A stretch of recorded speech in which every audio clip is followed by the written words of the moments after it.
The Alaska Native Art Auction Gala is March 21st, 2026 in Anchorage, Alaska. Donate artwork by February 27th, 2026 and be eligible to win $500. Help sustain Indigenous-led media, including National Native News. Donor forms and details are found at knba.org.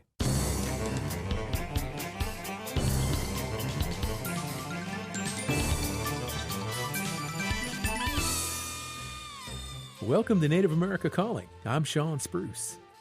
Choctaw author Devon Mihesuah sends readers on a chase across Oklahoma to find a young Native athlete who disappears from an Indian horse relay in her new suspenseful crime novel, Blood Relay. Detective Perry Antelope and her partner Sophia Burns know time is of the essence because the latest victim isn't the first Native woman to go missing in Oklahoma. We add Blood Relay to our Native bookshelf, and Mihesuah joins us to talk about it after the news.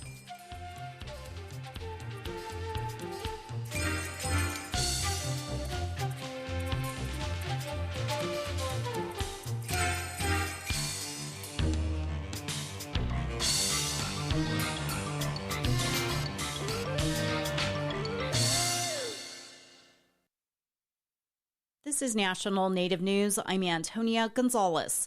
A Lake Superior tribe wants a court to halt construction of a Canadian energy firm's $450 million plan to reroute an oil and gas pipeline around its reservation in northern Wisconsin. As Danielle Kading reports, the Bad River Band of Lake Superior Chippewa asked a court last week to review a decision that upheld state permits for Enbridge's Line 5 relocation project. The Bad River Tribe is challenging a recent decision by an administrative law judge that upheld wetlands and stormwater construction permits for Enbridge's Line 5 reroute.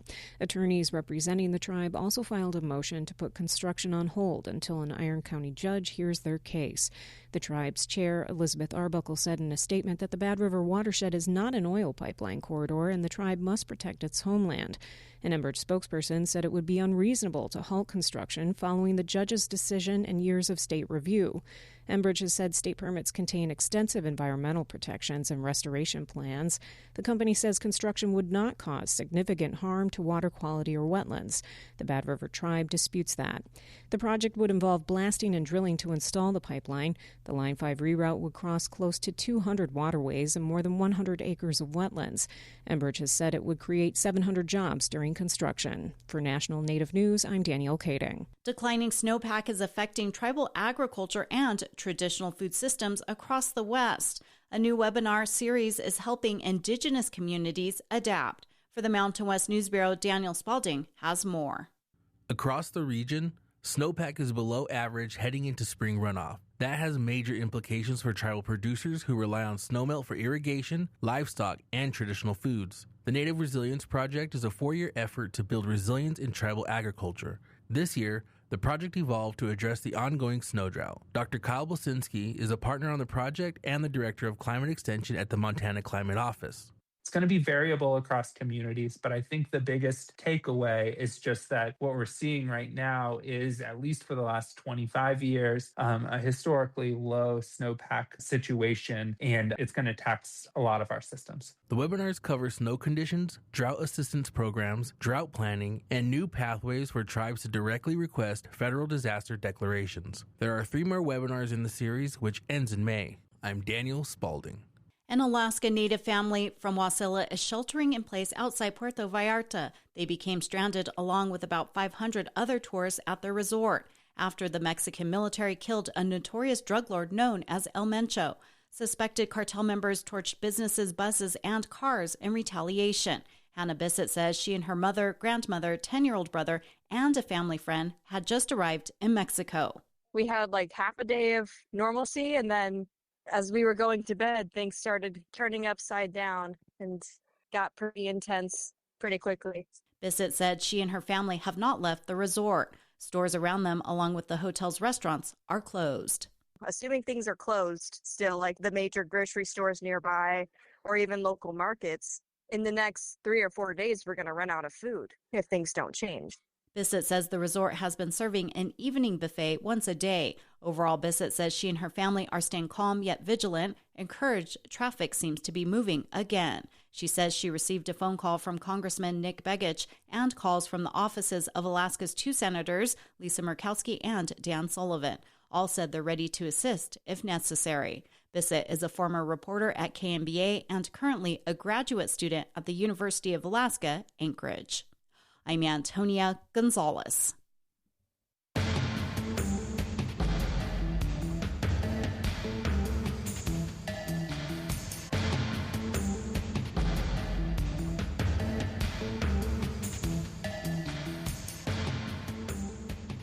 National Native News is produced by Koahnic Broadcast Corporation with funding by the Corporation for Public Broadcasting.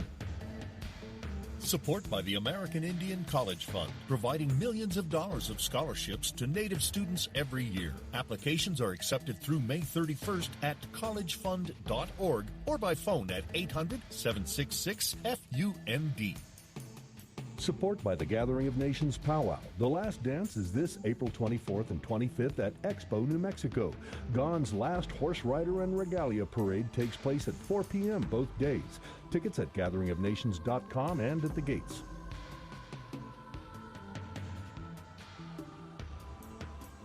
Native Voice One, the Native American Radio Network.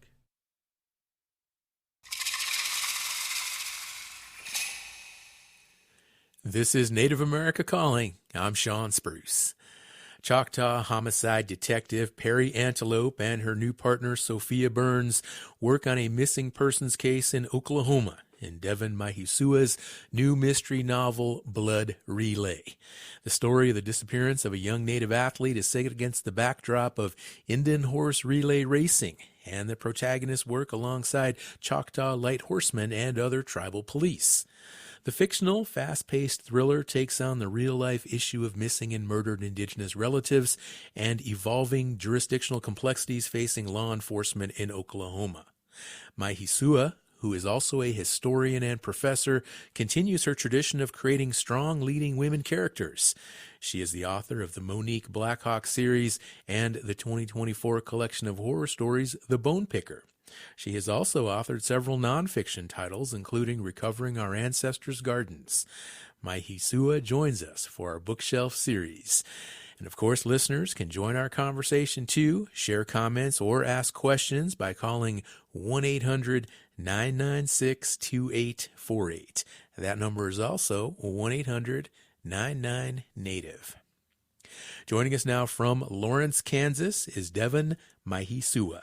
She is the Cora Lee Beers Price Professor at the Hall Center for the Humanities at the University of Kansas.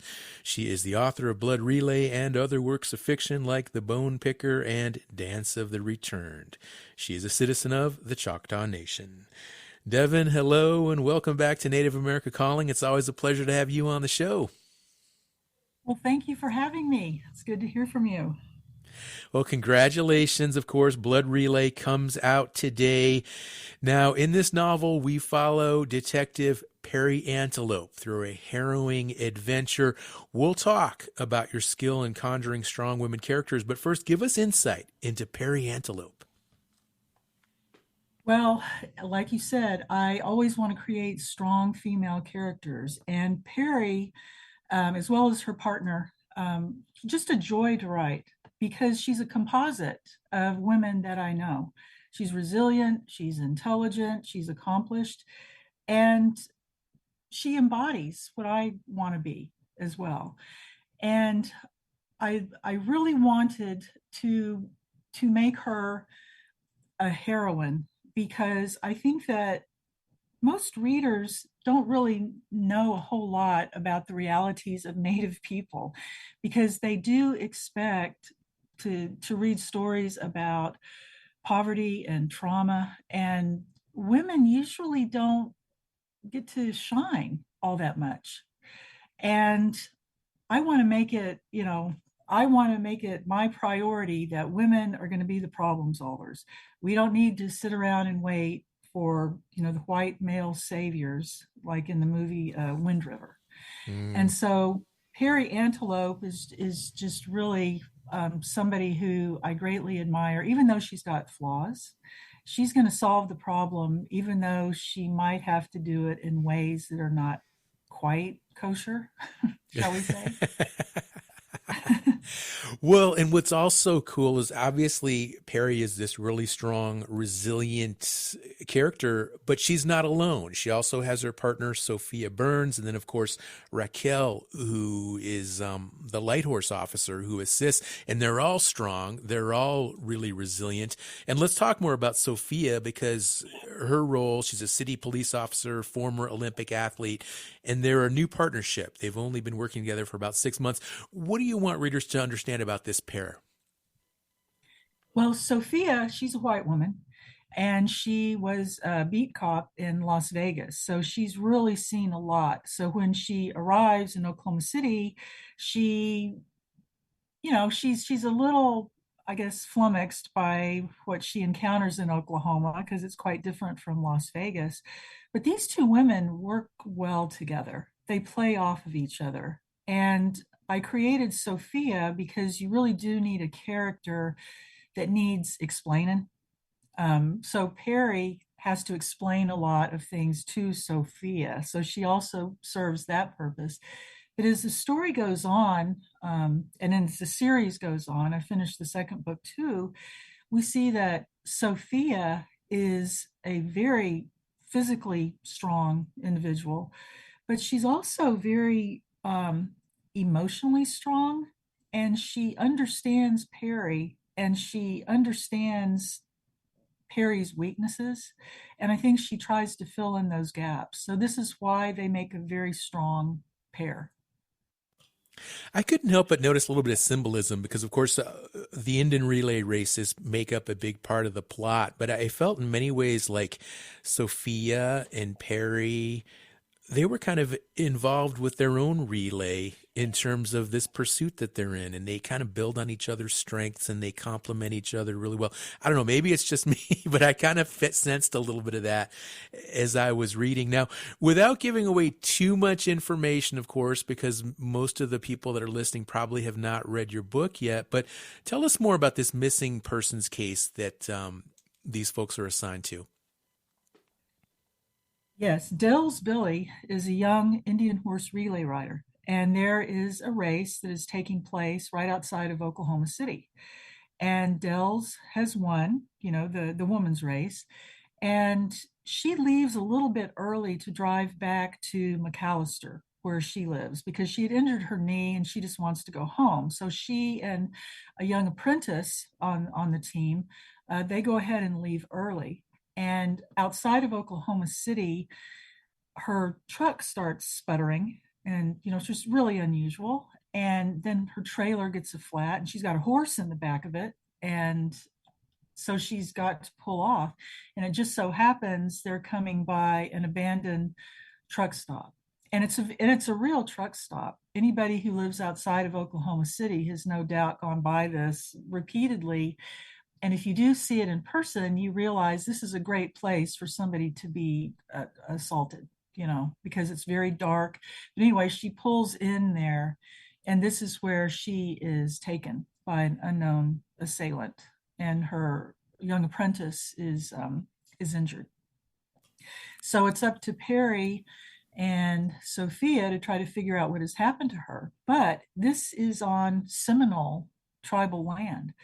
So the officers who respond are Seminole light horsemen. And it just so happens that they are cooperative, and they say, yeah, come on in and help us. It doesn't always turn out like that, where you've got cooperation between the different jurisdictions. And then it gets more complicated because as the clues start coming in and they find out more and more, they cross into other tribal territories, and they're hoping to get cooperation from those officers as well. And then it becomes a race against time, because they think they figured out, who's got her, perhaps why, and they've got to get there in a hurry. Okay. And this is where Perry and Sophia just kind of throw caution to the wind, and they just take off in pursuit. And they know that they're crossing into other jurisdictions where they might not have authority, but they just go for it anyways, right? They're just these strong-willed characters. Well, this is fascinating because Oklahoma does in actuality have this unique and evolving criminal jurisdiction situation going on. And was it hard to portray that in a story like this, or did you deliberately want to dive into that complexity? I didn't want to get too deep because I was concerned if I mentioned, one tribe, it's really not my place to say how they would react. I didn't want anybody to take offense if you have somebody from one tribe didn't want to cooperate. I didn't really want to go there. I wanted to portray it as complicated.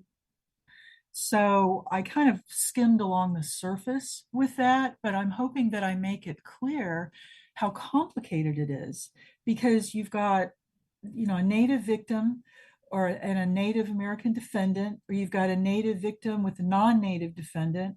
You got a non-Native victim, a Native defendant. Then you might have the state, you might have the feds there, you might have the tribe, the feds, and the state. They're just all these different combinations of who might get involved in something. And it reminds me of that book that Vine Deloria wrote years ago. And I can't remember what the name of it is, but he had a chart in there where on the left side, you run your finger down. It's like, okay, who's the victim? And then across the top, who's the perp? And then how you go across and then down. And then bingo, that's who's got the jurisdiction. I mean, there's just so many different ways that you can play with that. So yeah, I think you could do an entire show on the McGirt decision, McGirt versus Oklahoma, as to who has jurisdiction over what crime. We featured a lot of discussions here on Native America Calling about the McGirt decision over the last few years. But I always like when authors like yourself, you include these elements into fiction, because it gives us a whole new perspective on what these issues really mean through storytelling. So, and I think people are introduced to these issues in a way that maybe that wouldn't have been possible before through fiction like you're writing here. So this is all really wonderful. Devon, we're going to talk a lot more here. We're going to take a short break. We'll come back. And when we come back, I want to talk more about the Indian relay races aspect of this book. And I know you have a reading prepared for us as well. So we'll get into that on the other side of this break. And for listeners who would like to join this conversation, if you are a fan of author Devon Mihesuah, you can give us a call right now. You can ask Devon a question or just share your thoughts with regard to some of these issues that this book covers. Jurisdictional issues with regard to law enforcement in Oklahoma and the McGirt decision, MMIW issues. There are also little aspects where she'll address land acknowledgments and pretend Indians and perspectives on tribal gaming as well. So join the conversation, 1-800-99-NATIVE.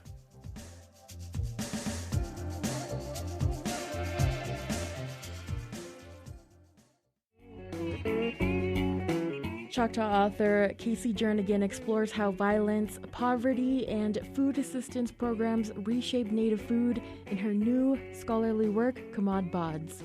She goes on to look at how all of that affects Native health and traditional culture. We'll talk about that and other topics on the next episode of The Menu on Native America Calling.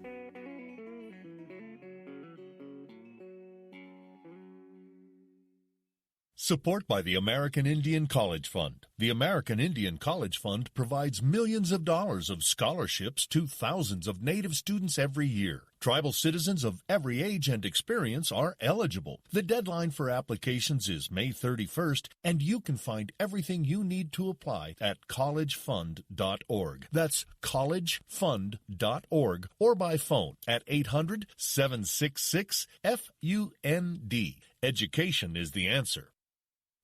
Thank you for listening today to Native America Calling. We're talking with Choctaw author Devon Mihesuah about her new mystery novel, Blood Relay.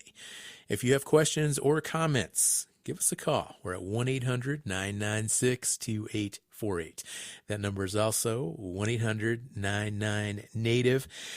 And Devon, we need to talk more about the Indian relay races that are a big feature of this book. Now, what do you think? Do you want to talk a little bit about your connection to the sport, or would you like to just go ahead and proceed with a reading that talks about it as well? Well, first off, before I do anything else, I want to make it clear that this is primarily a northern sport, that the Shoshone Bannocks, were doing this over 100 years ago. And so most of the races you're going to see are up north. So I took the liberty of having some of those northern teams come down to a race in Oklahoma, which you don't normally see. I think there's only been one Indian horse relay race in recent years, and that was in Pahuska. I think the Osages organized that. So this isn't something that happens all the time. But for the sake of the story, I kind of rearranged it. But I make it really clear in the book that if they were to travel from the north down to Oklahoma, it's pretty arduous because you can't just drag your horses all over the place doing races. So I wanted to say that straight up. Because some people are probably wondering, wait, in Oklahoma, they don't really do that. So that's why it's there. But yeah, I'll just read something very quickly. And just to set it up, Perry and Sophia in this scene, they are at the racetrack. This is after Dells has disappeared. And as it turns out, Dells Billy, the kidnap victim, and one of the other racers has been wearing a camera on their cap because their goal is to make a documentary of Indian horse relay racing. And so by wearing this camera, they can walk around, talk to people, ride the horses, get on and off, and you can see from their perspective what it's like. So Perry and Sophia are looking at this film, trying to get some hints and clues. And a couple of the other relay racers are telling them what's going on at the same time that they're watching. So this is at the start of the woman's race, and sometimes it's called the maiden's race. But here we go. When he dropped the flag, Bate turned up the volume. Amid yelps and feminine trilling, the horses took only seconds to transition from prancing to running. The crowd roared. A couple of horses in front of Dells seemed heedless of one another. The brightly painted buckskin veered into the quarter-horse Appaloosa mixed mare. The mare's rider, the petite teenager Chena Red Sky, dressed in red Adidas shorts, a yellow tank top, white striped painted arms, and bison hide leggings, screamed as her left knee collided with the buckskin shoulder. "Holy moly!" Dells exclaimed as she leaned into Worf's neck. The video calmed a bit because Worf had a fairly smooth gait. Still, the up and down motion was getting to Perry. She wished she had a Dramamine. As they rounded the turn into the backstretch, Worf pulled away from the reddish-brown quarter-horse mare.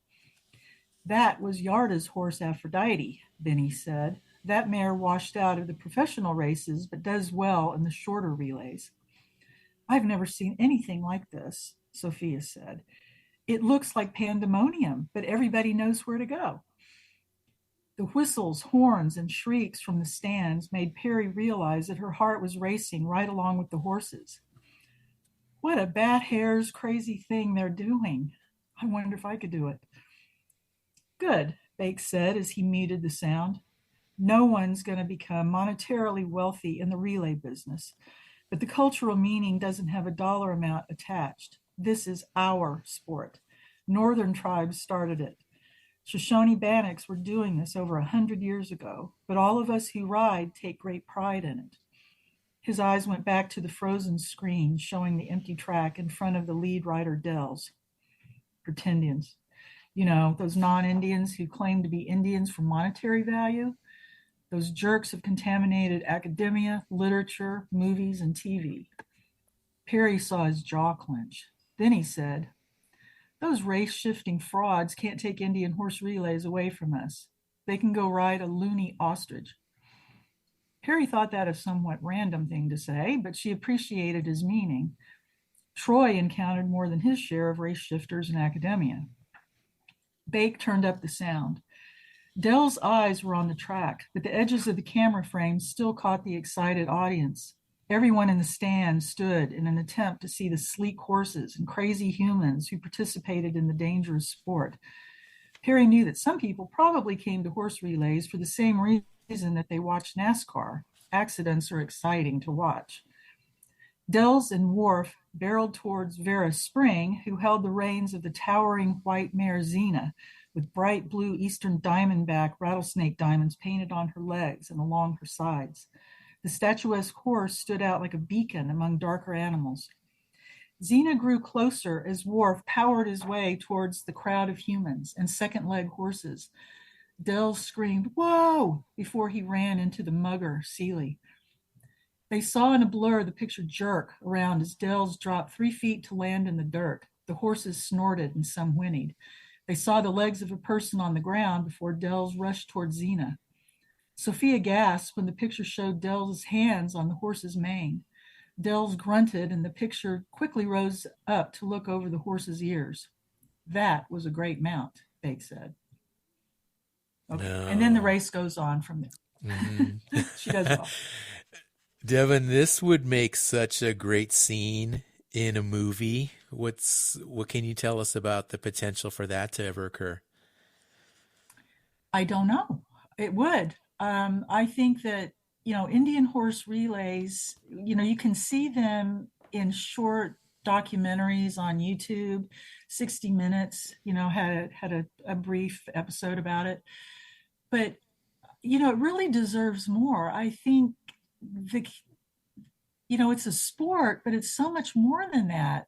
It's a cultural connection for the tribes that, have a horse culture. And I think it's very deserving of attention because what these riders do is so extraordinary and difficult. You don't just wake up one morning and say, "Hey, I'm going to go do this." Mm-hmm. You have to train, and you do get injured. It strikes me as sort of like football, where there's probably 100% injury rate. I mean, somehow, some way, something's going to happen. But, they do it not just for the love of the sport, but because it's such a cultural connection. And this is why I made a point to say that it belongs to tribes. You cannot take that away from them. Mm-hmm. So yeah, a movie or something would be great, I think, that features. Yeah. Well, speaking about athletics, you focus a lot on physical fitness. All of these characters, the women who are part of this little crew that are in pursuit, they're all in really good shape. They're really strong physically. And I know you're also very athletic. So there seem to be some autobiographical elements here, the physical fitness. I also really appreciated that Perry is an avid reader and a big fan of the classics. And I'm thinking you probably are too. You write what you know. Mm-hmm. Or I do. Hemingway, Burroughs. I like those little references. Those were cool. Mm-hmm. Well, yes, I am athletic. I've been in, organized athletics, since I was a child. And so for me, it's easy to plug in, my life experiences on all the things that I did. I was the first woman to get a Title IX scholarship, back in the 1970s. And so I've always incorporated not just, athletics and diet and food, but I also incorporate the natural world, which is why, when you read through this and some of my other stuff, I really do focus on the climate and the plants and the animals and the trees and all of that. Because I think if you're an honest writer, you do pull from what you know and your life experiences. Another takeaway I think a lot of readers will notice, especially folks who are familiar with the state of Oklahoma and Native communities down that way, is the names that you choose for your characters. And some of them are very unique, like this character Bake, who we just learned about from the reading. There's Seeley and Yarda, who is another one of the relay racers from another team. And then one family, all of the names center around food. And then I just recognize some very common Oklahoma last names like Billy and Tiger and Wright. What goes into developing these characters' names? And are they in any way based on well, I think some of these people, like Olive, I think that's one of your own relatives, isn't it? One of the daughters is named after a member of your family. Yeah, my mom is Olive with a Y. Right. She's 98, right. 99, by the way. Yeah, she's turned 99. Wow. The first novel that I wrote back in 2000, Roads of My Relations, I have a lot of names in there because it was like 7 generations of my family. And so I've got hundreds of my family names in there. And then, as these novels go by, then I investigate more in the family tree and, eventually kind of run out. So what I do, I will use abbreviated versions of family names. And then I look at my friends. I do use my friends' names. And then Billy, for example, that is a common Choctaw name. So you're going to see a lot of the last names that you might see on the Dawes rolls. So I wanted to be true to what these people might actually be named. And if I do use a name like that, I make sure it's a really big family, so it's not just zooming in. So somebody not thinking that I'm talking about them, if that makes sense. Yeah, it makes a lot of sense. Now, you have another detective character in your other books named Monique Bluehawk, and she's been in several of your past novels. Why did you choose a new character, a new protagonist for Blood Relay? Because I'm almost thinking this could have been built into another installment of Monique Bluehawk. Because the Bluehawk books are paranormal. Those are horror, like time traveling assassins, the Hatak witches, dealing with the shapeshifters. And so I wanted Blood Relay to be more of a realistic story. And so I just started with the new series so that it was not paranormal. So yeah, I mean, I understand what you're saying, and it was a hard decision because I had so much more to do with Monique. But it wouldn't have made a whole lot of sense to have another novel with Monique if she wasn't doing something, with a supernatural element. So they're kind of two separate books series, I guess. And that makes a lot of sense because Perry is like there are some supernatural references in the book, but Perry approaches them from a very objective standpoint. Like she's very facts based, but I did like those elements where Perry is explaining to Sophia about Shampies and other Choctaw supernatural beings. And that's a cool element too, where that interaction between Perry as a Choctaw woman and Sophia as a non-native character. Have you ever have you visited that type of dynamic before in writing, where you have a native character who's kind of introducing a non-native character to some of these ideas and concepts? Yes. Monique and Chris, her partner, he's a redhead from upstate New York, and he's like, what? He's just totally confused by almost everything that's happening. So he's like Sophia in that he serves as the, what do you call it, the trope, I suppose, of you're explaining it all to him, and so the reader then gets the explanation. Because I don't want it to slide into Dan Brown guidebook territory, where you stop and you have to explain all the paintings and you have to explain where you are right in the middle of the action. It just kind of fits when they're driving down the road. And Sophia will say, well, what is that? And then Perry just kind of gives her an aside, just a quick explanation of what something might be. Devon, we have a caller on the line. This is Jen, and she is Cherokee. She listens to the show every day. She lives in East Texas. She's very familiar with the state of Oklahoma. She listens online. Hi, Jen. Welcome to the conversation. Thanks for calling. Well, I have to call in because this is just so exciting. I could hardly prepare my lunch. So whenever I was a kid, when I was born, I thought I was a horse. I acted like a horse. I just mimicked a horse. And then whenever they finally got me one at 7, because I climbed on bareback, I was on the back of a horse, and all the books I read were about horses. And it's just so exciting because the author here, I'm so excited to get this book because I understand the cultural connection. It's kind of like stickball here that we play. It's not about the money. It's about the cultural. It's a cultural thing, and that's the importance of it. And the fact that she brings the races to Oklahoma with all that complexity there with the law, it's just too intriguing. I mean, I've actually read stories that were real that happened in Oklahoma, and with all the complexity there leading up to the Gorch determination. So thank you so much. I just have to get this book really, really right away. And keep it up. Thanks for calling in, Jen. And Devon, feel free to respond to Jen, our listener in East Texas. Well, thank you so much. I really hope that you like it. I like complex stories and I like fast moving stories. And I really hope this reader likes it. I mean, this is very exciting.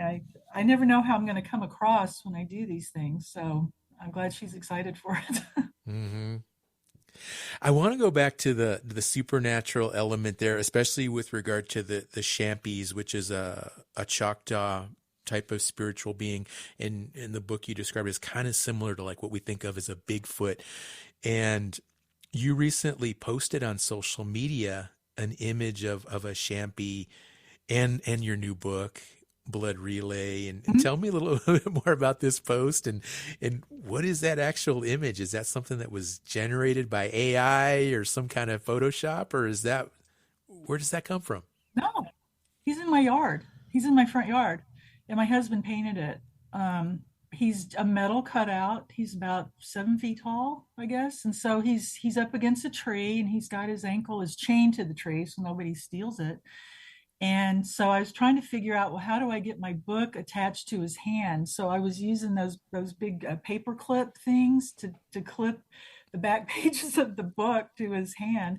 And then I got a bunch of Mardi Gras beads, and he says, no, the beads don't look very good. And so I left the Mardi Gras beads on the little one. I have a smaller one by my front porch, but he's only about 4 feet tall. We've got to take a short break, and we'll come right back and continue our conversation with Devon Mihesuah. Supporting tribal sovereignty through 105 Tribal Development Partners, supporting tribal sovereignty through 105L leasing and essential infrastructure development. Tribal Development Partners will attend Res 2026 in booth 303 and are proud to support this show.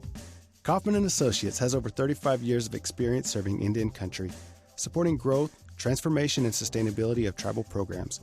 More at kaufmaninc.com, KAUFFMANINC.com. We're glad you're with us today on Native America Calling. I'm Sean Spruce, and we're talking with author Devon Mihesuah.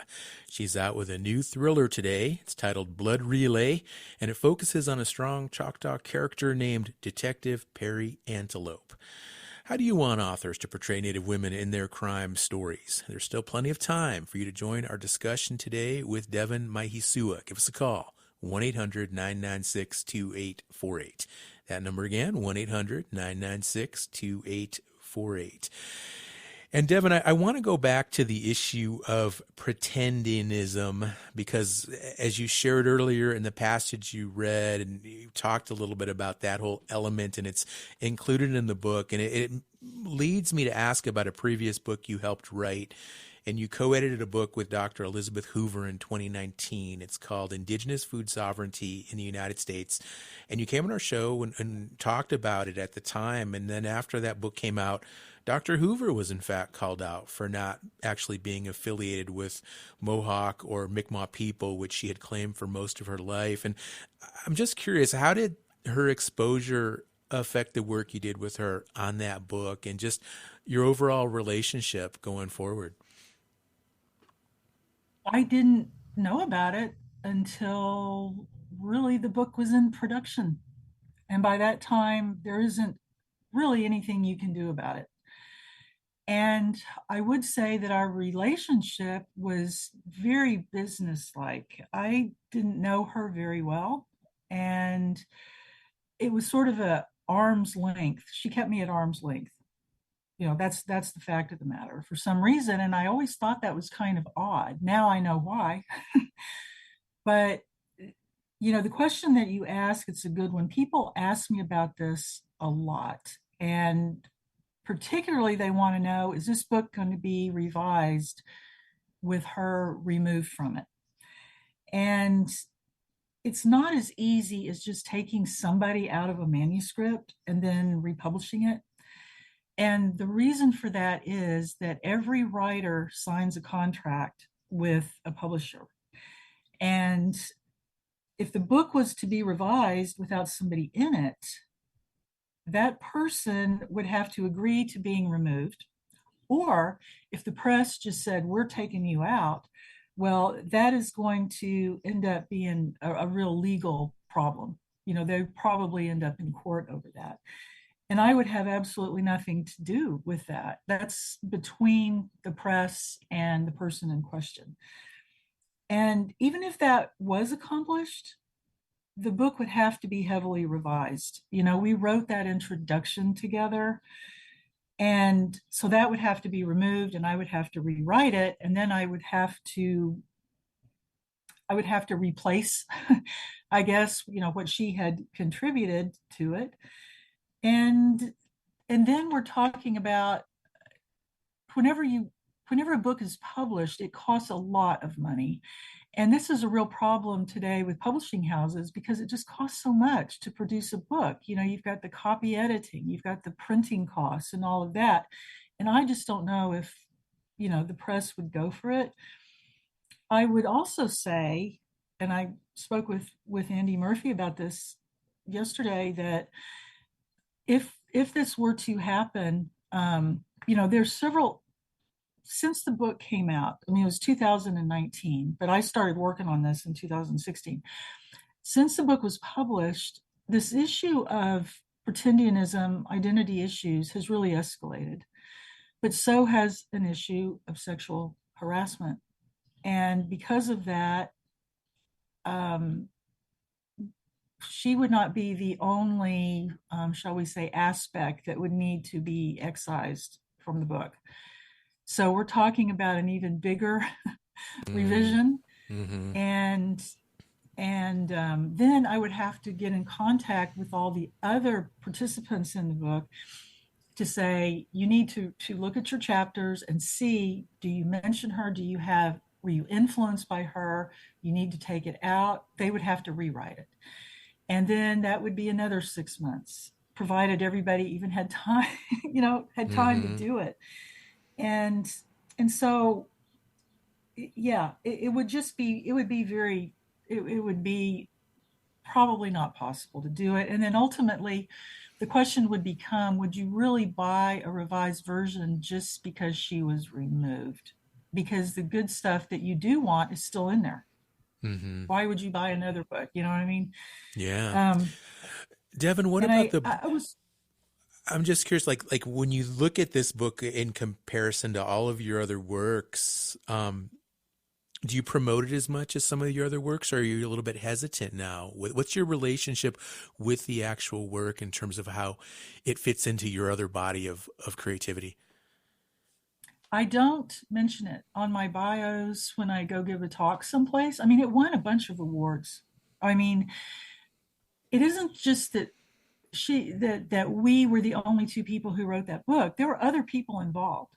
There are some very prominent people who worked very hard on their chapters, and they really deserve to be noticed, and their work deserves to be celebrated. And this is what is so infuriating about it, because it colors them as well. My voice is probably getting louder and faster because it really does anger me. But I don't promote it as much. And in fact, I was invited to come to somewhere over there in the Middle East with Gourmand to celebrate the book. It's the 35th anniversary of Gourmand Food and Wine. And I said, I don't feel comfortable going to that part of the world, but B, I would not celebrate the book because on the one hand, it's not fair, but then on the other, I want to celebrate the people in it. And it just puts us all in a terrible spot. Mm-hmm. It really does. And I don't know what the answer is to this. And I think the time is right, really, to either somebody to do a second volume or a new textbook. Because, since the time that the book has come out, the indigenous food sovereignty movement, I think the giddiness period has kind of faded a little bit. I think there was 8 years maybe of just, wow, people wanted to be a chef and they wanted to be a gardener and they wanted to run for tribal council, and they want to write a book. But then they realized, this takes a lot of time just to do one thing. And some initiatives have kind of fallen to the wayside, but some other really great initiatives, have taken root, so to speak, and are doing great. And I think, maybe that could be a solution, is somebody else do it. I see that you've got, I think, gosh, you've got somebody coming on that's talking about Choctaws maybe this week. And, that's a good start. And if anybody wanted to do an anthology, I'm happy to kind of give them some pointers, because it's not easy to do. It's sort of like herding cats when you get a bunch of people together. But I think if you're gonna write a textbook on this topic, you really do need a lot of voices. It's very difficult for one person to do all of it. It's just not possible. Mm-hmm. I don't know. That's a roundabout version of way of answering your question. No, I think But you're it's being really candid. I really appreciate you being so forthcoming in talking about and sharing this, because it's such an important issue and a topic to discuss. And I really, you mentioned food sovereignty and kind of that 8-year period. And I noticed that with so many issues in Indian country, they have kind of a peak and then kind of an ebb and a wane. In most of them, like 5, 6, 7, 8 years. And then we kind of move on to another issue or another topic. And that leads me to ask you also about the town of Pitcher, Oklahoma, because that's ultimately where the climax of Blood Relay occurs. And it sounds almost like a fictional place, but it's very real. And it ties into another issue that you write about with mining. Tell us more about Pitcher, Oklahoma, Devon. Yeah, Pitcher, Oklahoma was at one time a thriving town. I don't know how many, the population, it was big. And if you take a look at it from Google Earth, you can see that this was a big place. The high school had won the state football championship. It had, track team, cross country team, it had everything. And it was during I think it was World War II, it was discovered that, boy, they have some I guess resources that we need for the war effort. And so here comes this full bore mining operation in which they burrow underground and they are pulling out resources right and left, and they create we call them tailings piles. It's not sort of like the tailings piles that you would see, say, on, in Navajo land. These tailings piles were also just as contaminated, and they look kind of yellowish gray. The people would allow their children to play, on these piles, and they would bring it home and fill their sandboxes, and then their skin would start blistering. They would develop cancer. It got into the waterways. The water would turn reddish, and the wildlife, disappearing, the fish disappearing. And it just got to the point where so many people were sick that they started moving. They dug hundreds of miles of tunnels underground. And so this is making a very long story short. There's some documentaries y'all can watch. You can go to YouTube and Google Pitcher to see all this. But they started collapsing. And it became just a very, very dangerous place. And people started leaving, started moving. And then a tornado came through. And then that wiped out a good portion of the town. More people left. And then finally, you just have a handful of diehards. And the last time that I went through there, it's only about 2 hours from where I live. There's like a trailer tucked way back in there under the trees, and somebody lives there. I don't know how healthy they might be, but Pitcher is a real place, and you can drive through it. You're not supposed to be driving through that that land because it is quite dangerous. But it is a perfect place for a story, as tragic as it is. And then when you cross the border into Kansas, there's another town that suffered the same fate, and it's called Treece, Treece. And again, from Google Earth, you can see just really splotches of land left because it was pretty well wiped out as well. And that's where, the denouement of the story takes place. In picture, that's Quapaw land, right? It is. And the Quapaws are trying, man, they are trying so hard to haul out, all of this contaminated dirt. They're trying to get it back to, a habitable environment. But, who knows? They're doing their best, but it is their land. And I'm sure there are people there who would, be more than happy to talk about it. I spoke with people there, about the book and about jurisdiction. And they're very forthcoming. Well, Devon, unfortunately, we're running out of time here, but I heard you mention earlier that a sequel to Blood Relay, I believe, has already been written.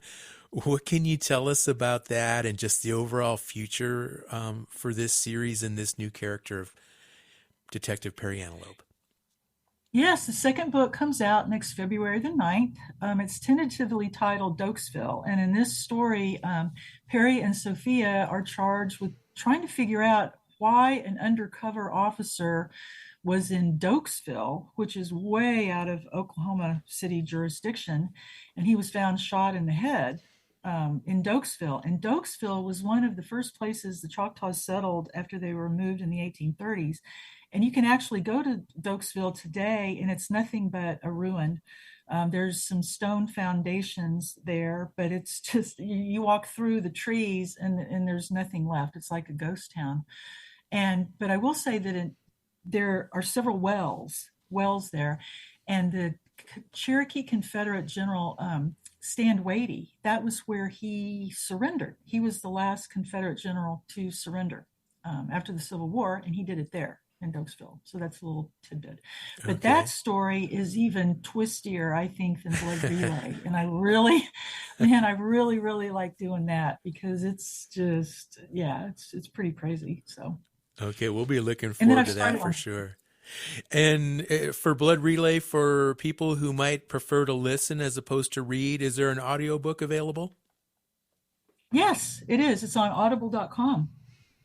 Who's the narrator? Bethany. Her name is Bethany. She auditioned for this, and she was absolutely wonderful. And I don't know that she has narrated a lot of stories before.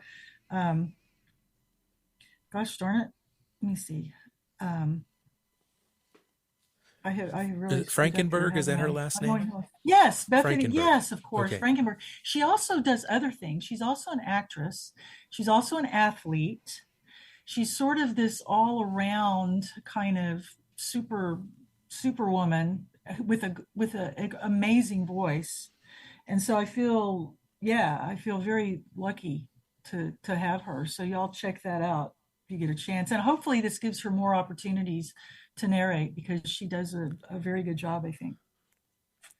Devon, it has been an absolute pleasure. We are out of time. We're going to have to wrap this up, but I want to thank you again for taking time. Again, the book comes out today, February 24th, 2026, titled Blood Relay, a novel by Devon Mihesuah. Devon, you're awesome. Thank you so much and taking time to share with our listeners today.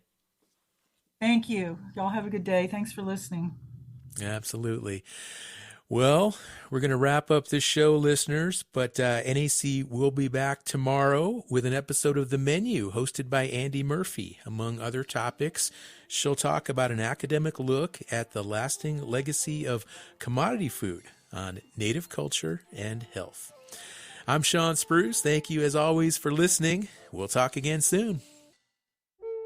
Support from Davis Keelan Law Firm, a New Mexico firm standing with Native families suffering catastrophic loss. When tragedy strikes Indian country, we fight to restore stability, dignity, and justice. Bringing a voice to Native families and communities for 20 years. More information, daviskeelan.com. Support from Clarkson Potter, publisher of Turtle Island, Foods and Traditions of the Indigenous Peoples of North America by Native American chef Sean Sherman. With ancestral and modern recipes, this cookbook showcases diverse foodways of the continent's regions. Every family caregiver could use help finding the necessary resources to care for their loved one. The AARP Family Caregiver Resource Guide helps family caregivers access key programs, services, and agencies in their communities. A copy of the guide is available by calling 877-333-5885 or online at aarp.org/caregiverresources. AARP supports this show.